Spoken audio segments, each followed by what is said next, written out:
All right, guys, these are your notes for today. Your heading should be Chapter 7, Section 2. That should be your heading.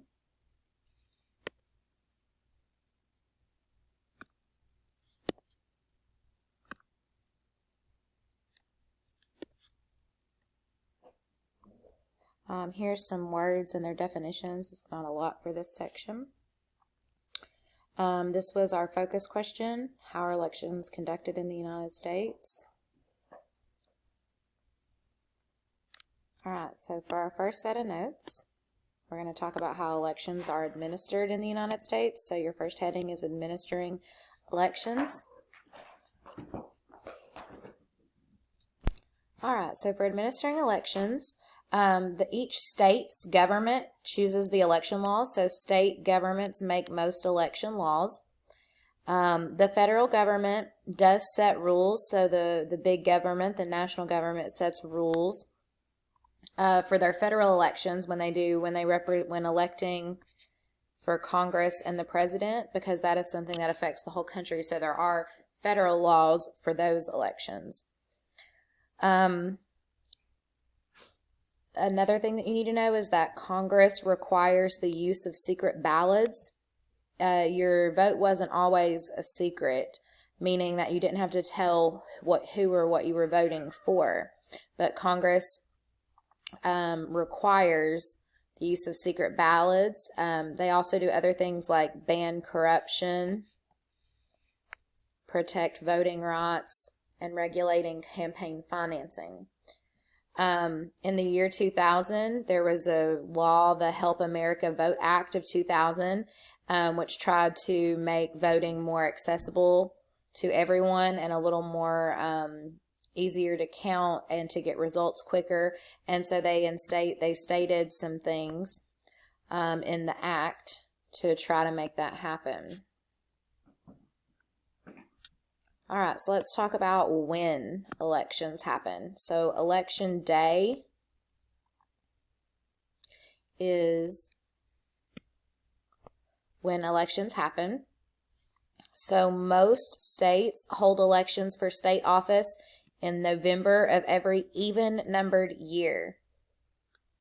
So even though Senate is 4 years for a term and the president is 4 years for a term, those elections are off on the years that they're voted. So we just had a presidential election in 2020, which is an even-numbered year. And then the next time that we'll vote will be in 2022, and that's going to be for the Congress. And then we'll have another presidential election in 2024. Then there will be another congressional election in 2026. So they're the even-numbered years, but they're off. You're never voting for president and Congress at the same election.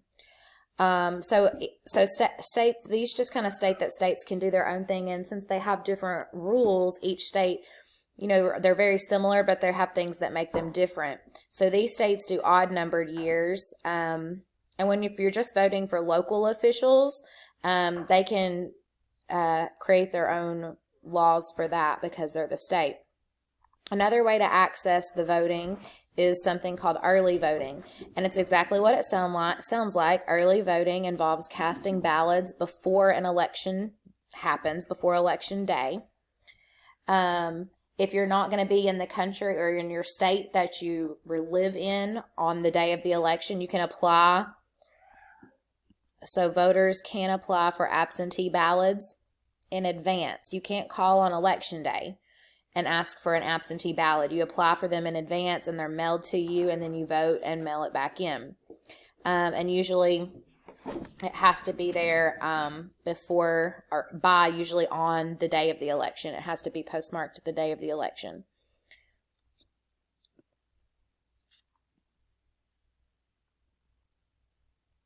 So what happens to a ballot after someone uses it to vote? Where does it go? Like, what happens to it? So paper ballots are collected and taken to a counting facility. Absentee ballots are mailed to the counting facility. And then electronic ballots are sent electronically to the counting facility. So that's how you vote. You use paper ballots or electronic ballots like computer machines to vote. Those are more common than paper, as technology is starting to replace a lot of paper things. So next we're going to talk about the Coattail Effect.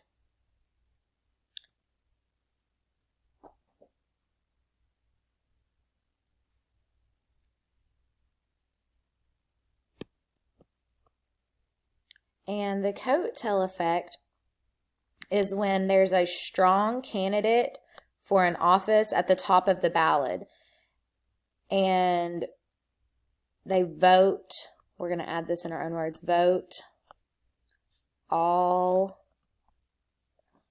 the way down. So if there's a really strong candidate that's running for Republican presidency, then a lot of times every Republican on that ballot will get the vote from the person. Even if the person doesn't know them, never heard of them, hasn't studied it, they'll vote because that's what they were coming out to vote for the president anyway. And so that's called the Coattail Effect, is when other candidates who probably may not have gotten elected if they were running on the ballot by themselves, but because they were running under a strong candidate from one of the parties, be it Republican or Democrat, they got more votes than they would have. In the same token, a weak candidate that's running, say, for president or Congress, if there's something that the people, don't really like about that person, then that can hurt the whole party. So it can cost the party votes if they have a weak candidate running at the top. If we were to hold the elections on different days, that could reduce the Coattail Effect, but then you have to think about people coming in. Are you going to be able to get them to come in 2 different times to vote? So it can get a little tricky.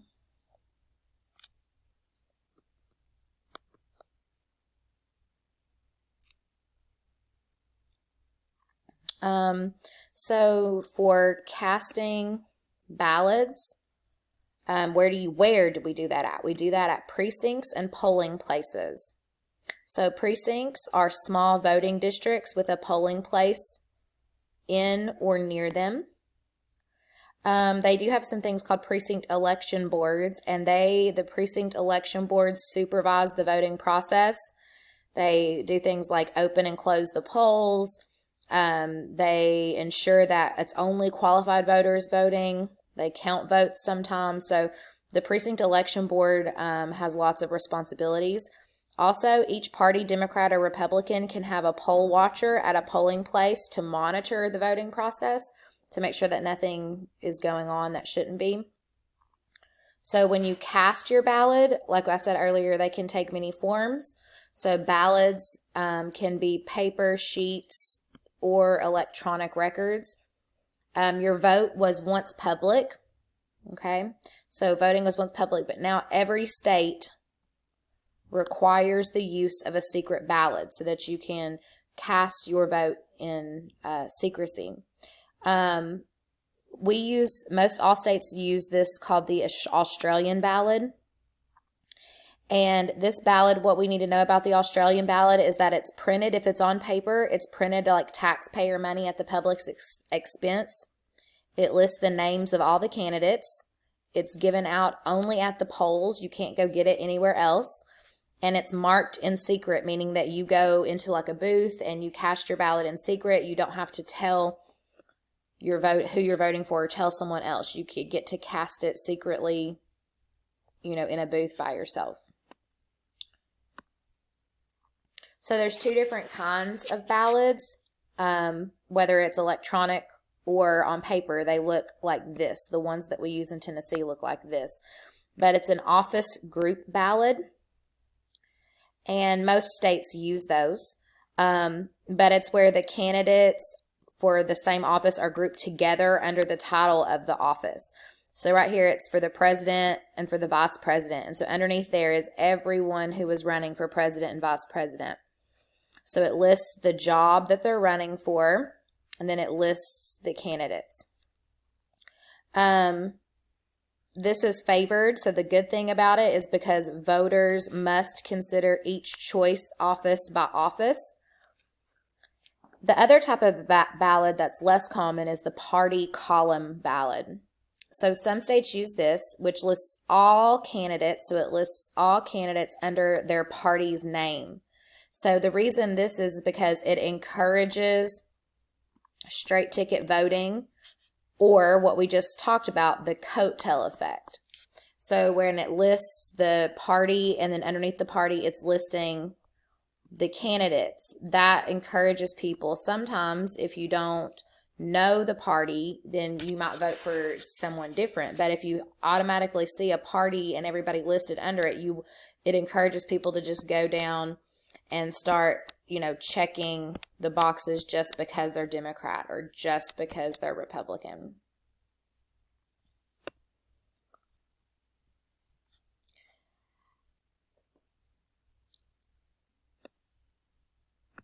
All right, the other type is the bed sheet ballots.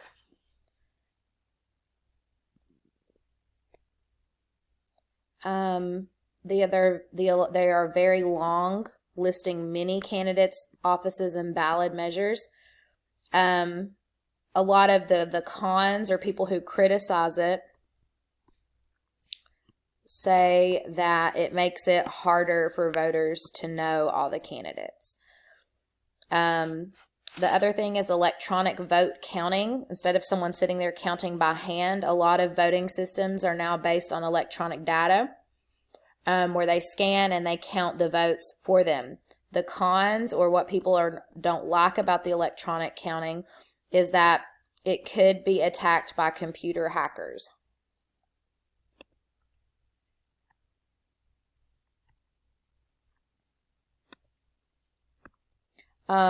There's another type of election that we have. Another way to access voting is vote by mail elections.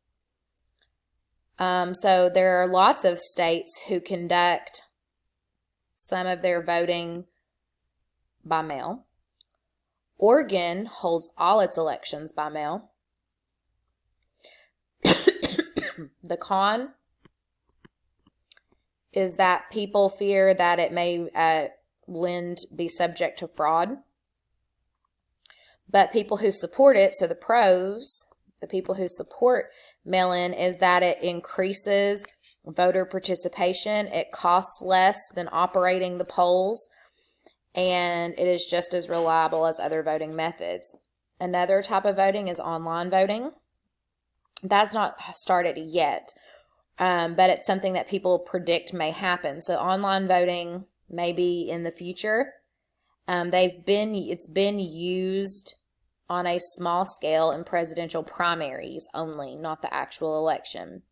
So the pros, the people who support it, say that online voting was more convenient, less expensive, and increases voter participation. The cons, or the critics, the people who don't like that, fear that technical problems will be a big issue. Computer viruses, hacking will all be things that would be an issue. And also the fact that not every American can afford a home computer or have access to the internet, although now that's coming, less and less. All right, that is the end of our Chapter 7, Section 1 notes. Please, if you're writing them, take a picture. Make sure it's not blurry. If you're typing them, then you'll need to submit those documents. If you have any questions, please message me.